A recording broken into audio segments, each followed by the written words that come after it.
Hello, welcome to Top Med Talk. I'm Andy Cumpstey and I'm here at the American Society of Anesthesiologists annual meeting, Anesthesiology 2025, in the beautiful San Antonio, and I'm joined by my wonderful co-host, Kate Leslie. Hi Andy, how are you going? It's brilliant to be here, isn't it? Really fantastic meeting. First day today, and the exhibition hall is slowly filling up around us.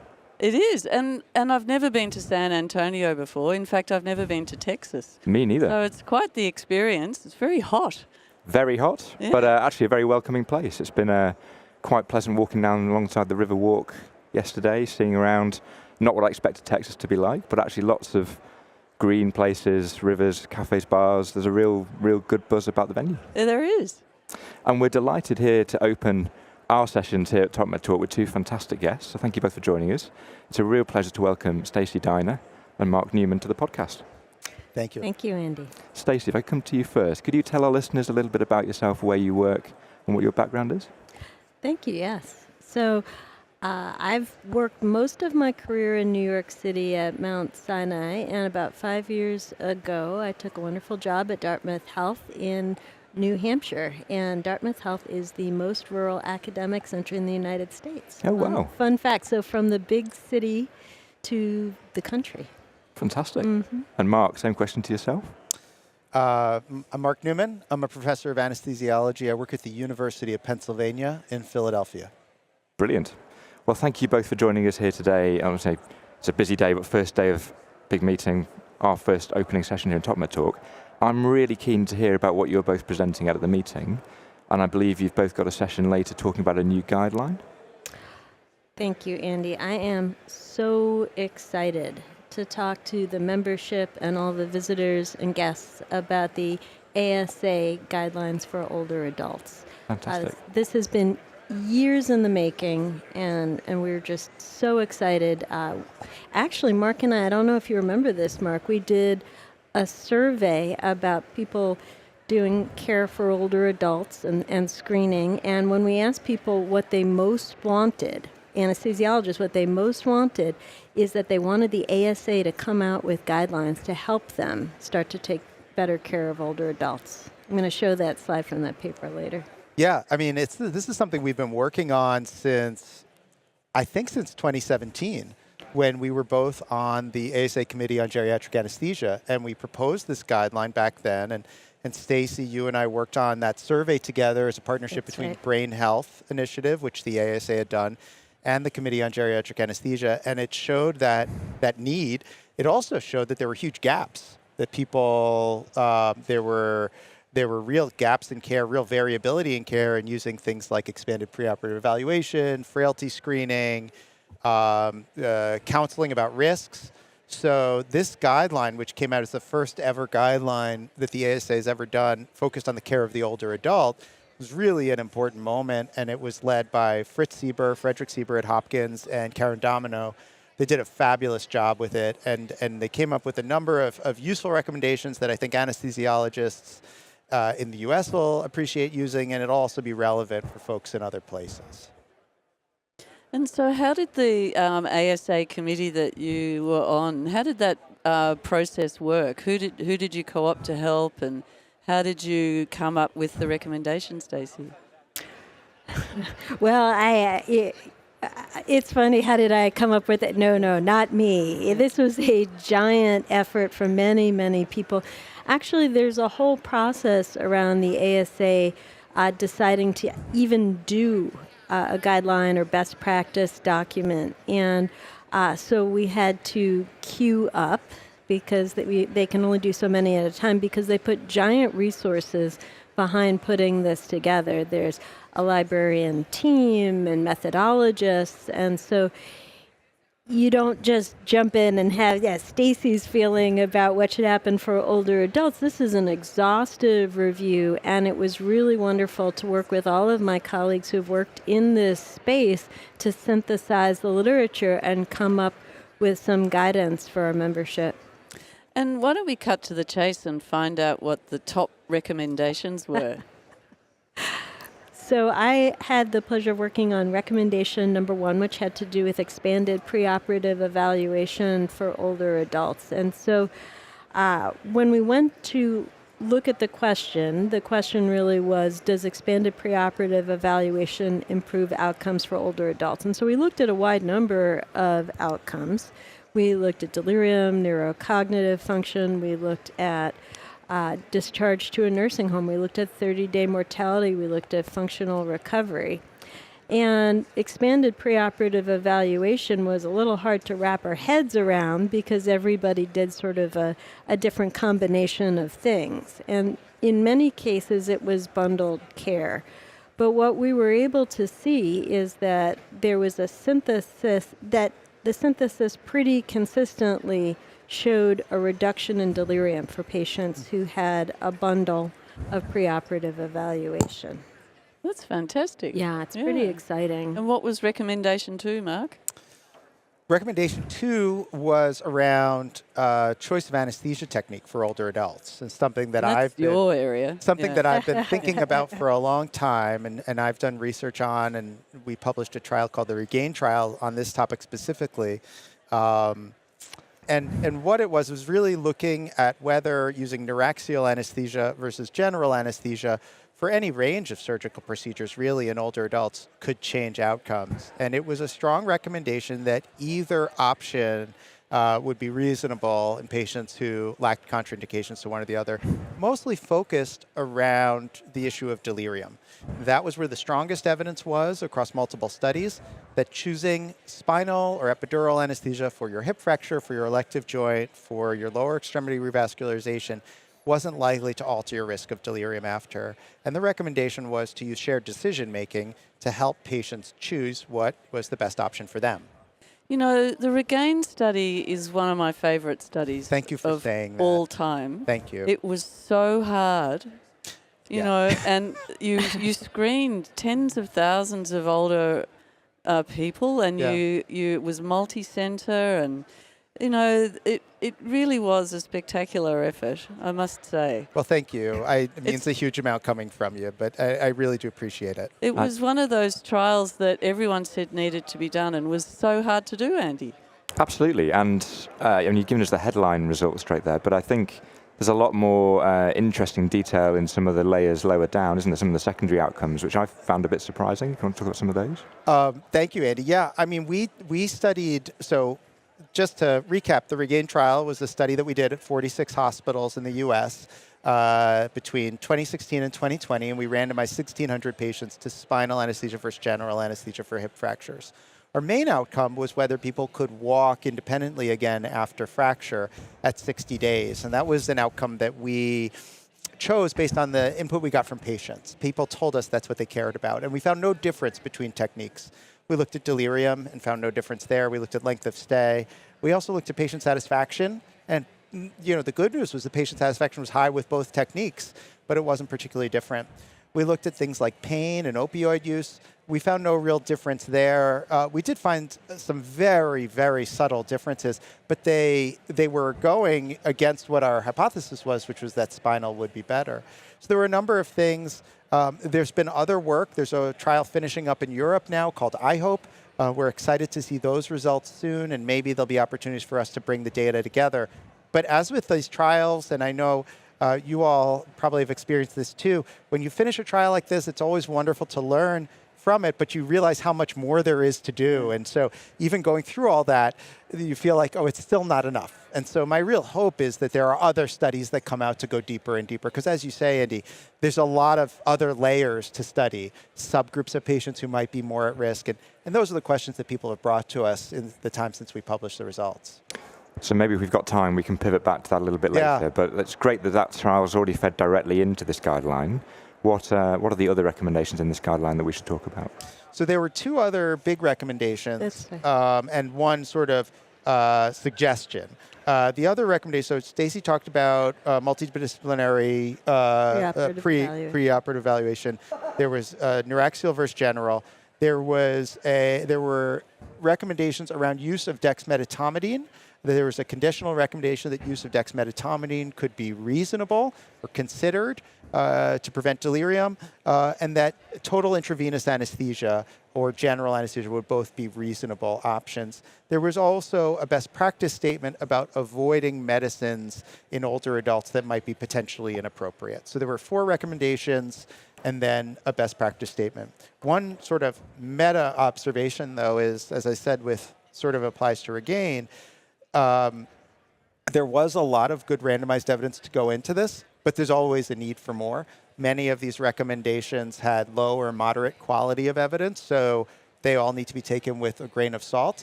And my hope is that early stage investigators and researchers can look in the guideline and say, okay, well, there's gaps to be filled in.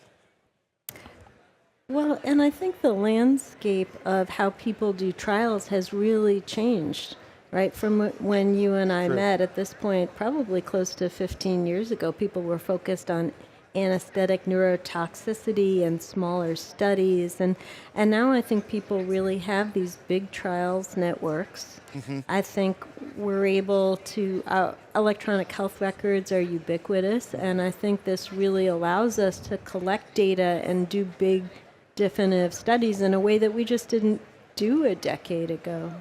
I think it's... So I've got a provocative question maybe then to follow that up, but in this era of big network trials, big data, AI, when we talk about there's work still to do in subgroups and narrowing down our treatments and individualizing our care, how do we square those two challenges?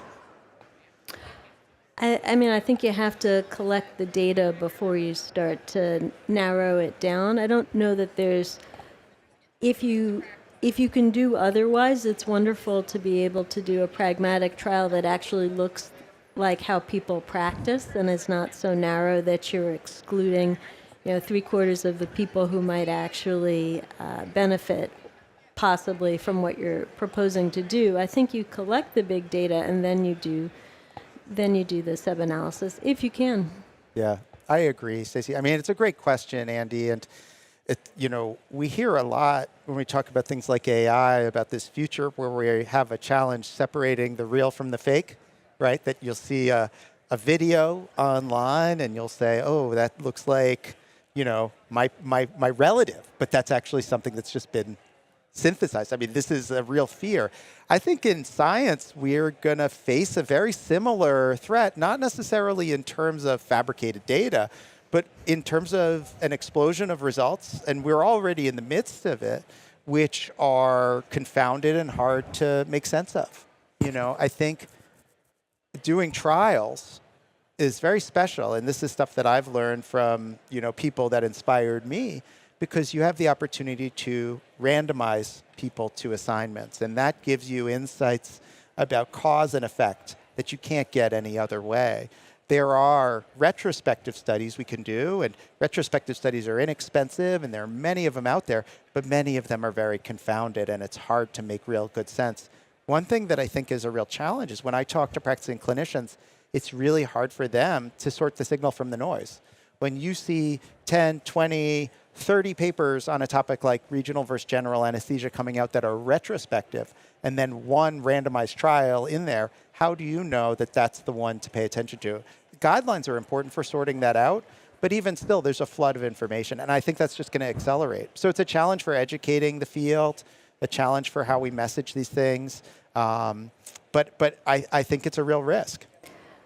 Well, you know what, though, Mark? What you're talking about makes me think about implementation of change. And one thing we haven't talked about yet is that Mark's currently got a study going on called, my hospital's part of it, called My Anesthesia Choice, that actually uses shared decision making in patients with hip fracture to help practitioners actually implement the idea that there's real equipoise about which anesthetic technique is better for older adults, and that you can talk to patients about that equipoise. And it's been just such a fun study to do, but it also highlights the fact that very rarely do we actually have studies that do the next thing, which is implementing these results in trials and looking at effectiveness. I was wanting to talk about implementation as well, because organisations create guidelines. Are there for the clinicians to, actually inform them about what to do. But I think more importantly, they're tools for clinicians to use when they go to government or to hospital systems, with requests for more resources mainly. And the things that you have suggested that we implement include some very expensive strategies, specifically multidisciplinary preoperative clinics. So what has the ASA and the committee got in mind for the implementation of this guideline, and what are their intentions for how ASA members and others should use it? Well, so it's multi-pronged. Part of the reason I'm here in San Antonio is to rep these guidelines, and but there's also been podcasts that have come out through the ASA. We've also worked with Johnny Hartford Foundation. We got a grant to make tools for screening and education about screening older adults free, not just to ASA members, but to anybody who logs on to the ASA website. It's interesting that you start to talk about government and getting resources.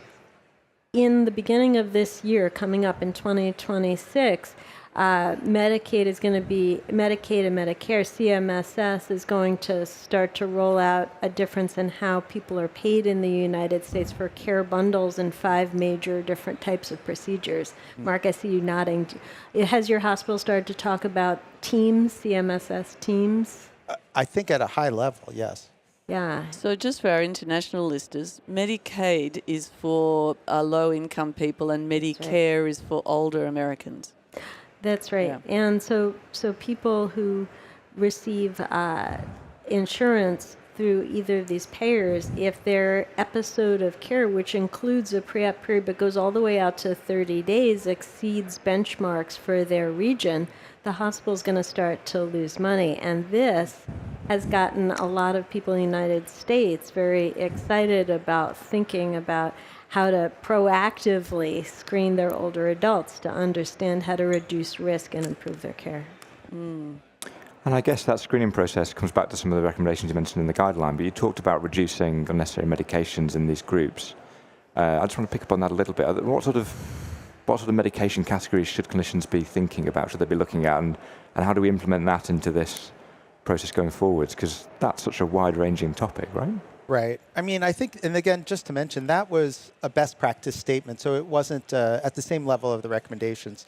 Reducing potentially inappropriate medications in older adults is something that geriatrics as a community has been emphasizing for a long time. Stacie, you were part of a guideline I know years ago through the American Geriatric Society to apply their BEERS medications, which are the medication list that they have that's potentially inappropriate for older adults, to the perioperative setting. I think what's important is understanding that list, which includes things like benzodiazepines, opioids, stuff that we use commonly in the periop space, may or may not fit exactly. But I think that there's a general principle which I teach and which I try to adhere to, which is, less is usually more. If something doesn't have a likelihood of benefit, incurring additional risk, even of just polypharmacy, is often not something that's worth it, especially in an older adult where there may be other things going on. And I'll add one more category for the listeners.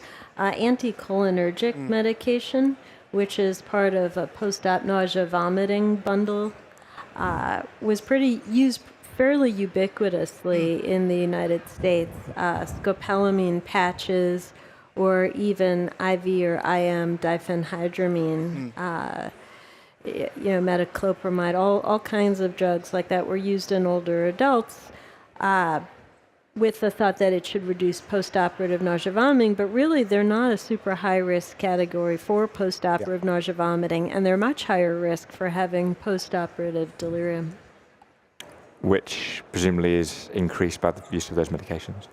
Yes. Yeah, interesting. So what else are you looking forward to at Anesthesiology 2025? This is always an inspiring meeting for me. I love going around and, of course, seeing friends, seeing what's new. But I usually leave here with new ideas and things I want to do, in research, questions to ask. So I'm sort of excited to go into it with kind of an open experience. I'm getting a chance to be on a panel on Monday that will focus on large-scale PCORI-funded trials. PCORI was the U.S. funding organization that funded our REGAIN trial. I'm really excited to see what else is going on, and I'm getting to moderate a panel for the journal, both one today and one coming up on tomorrow, or no, Monday. Today's panel is going to be late-breaking trials, so we're really excited about that. And the one on Monday is going to be about frailty, and I'll get to hear more from Stacie about how she's applying frailty in practice and what current evidence is. Do you want to give us a few highlights from your talk about frailty? Sure, I'd love to.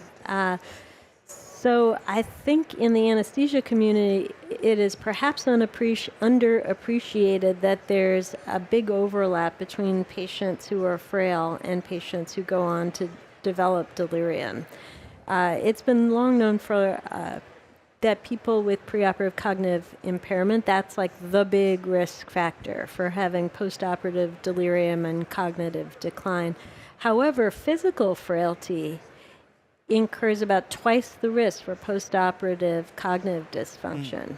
And actually, there's some evidence from postmortem studies that if you actually can match the brain pathology against the expression of whether someone was considered demented at the time, that patients who are frail are more likely to express their neuropathologic burden, which is crazy. Someone could have the same thing going on in their brain, but if they're physically frail, they're more likely to manifest the symptoms.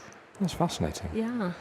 So how do we factor that into the care how do we respond to that observation? What do we do differently as clinicians? What should we change in our practice? Well, I think everybody's starting to get excited about the idea of prehabilitation, of optimizing nutrition. I think they're starting to think about biomarkers that may identify people who are high risk even when they look fairly normal at the outside. And we were talking about things that we're excited about this meeting. I'm doing a small pilot about nutrition, and I'm going to meet up with some friends who are also doing some nutrition work. And I think we're both looking at the future, right? This is hopefully we're thinking about what we can do. We've found these associations, but we're thinking about implementation and better care for older adults.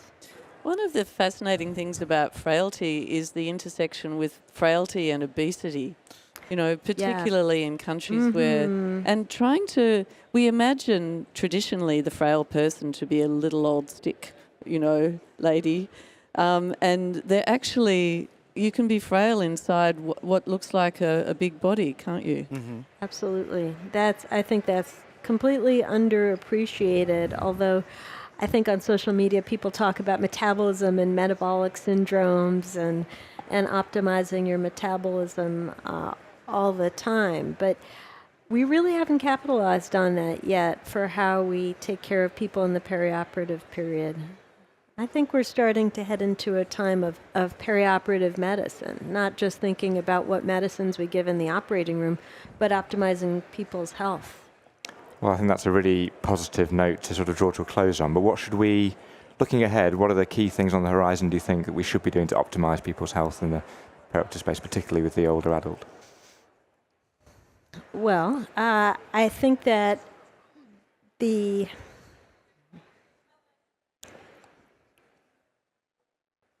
having a moment. You'll probably have to splice that out. That's fine. We can do that. It's the American Society of Retired People actually is very active in the United States about putting up proactive messaging for older adults about what they can do around the time of surgery. And there's a wonderful sheet that recommends to people that they should start walking, they should decrease their alcohol intakes, quit smoking if they can, ask good questions, and ask for support from their family and the people around them. And this type of thing, sort of mobilizing the public to take great care of their health and be partners in their recovery is, I think, the next phase. Fantastic. Same question to you, Mark. Yeah, I couldn't agree more. You know, Stacie mentioned some of our research on shared decision making. And leading up to that, we spoke to a lot of older adults about their experiences having conversations with anesthesiologists or decisions about anesthesia. And what we learned was that there's a real desire on the part of patients to be involved in their own choices. I mean, it sounds almost silly to say because it sounds so obvious, but you know, having surgery for older adults can be a moment where there's a real loss of control, a real feeling of vulnerability. And engaging people in decisions about their own care, what happens to their bodies, is a way of giving back some control, some agency. And in this research that we're doing through My Anesthesia Choice, which is our effort to implement the REGAIN findings into practice through shared decision making, it's been really wonderful to see patients and clinicians engaging. And what we've learned is that through very simple things, just showing that there's a choice and offering information, you can engage folks as partners in their own care. So I think that that's one thing that I hope is on the horizon for our field as a future, to really bring back some of the physicianship and the humanity into these conversations, to really give folks an ability to be part of their own care. So that's something that I hope for the future and that I hope we'll research more and do more. Couldn't agree more. And as always, it seems to come to this point in these conversations, in these podcasts, we talk about the power of the conversation. And right. I think that's the really enduring thing to be looking forward to as we go forward. So thank you, Mark. Thank you, Stacie. Thank you for joining us here on Top Med Talk. Thanks so much. Thank you. As always, you can find this podcast on our website, on your podcaster of choice, whether that's Apple, Spotify, whichever one it is, will be on there. We're on social media. If you do find us on social media, please do hit like, please do hit subscribe. It makes a massive difference to us. Of course, it's important to thank our sponsors, without whom we couldn't keep Top Med Talk open access and free at the point of listening around the world. And thank you to the ASA here for hosting us here in San Antonio. Thank you all for listening. Cheers. Cheers.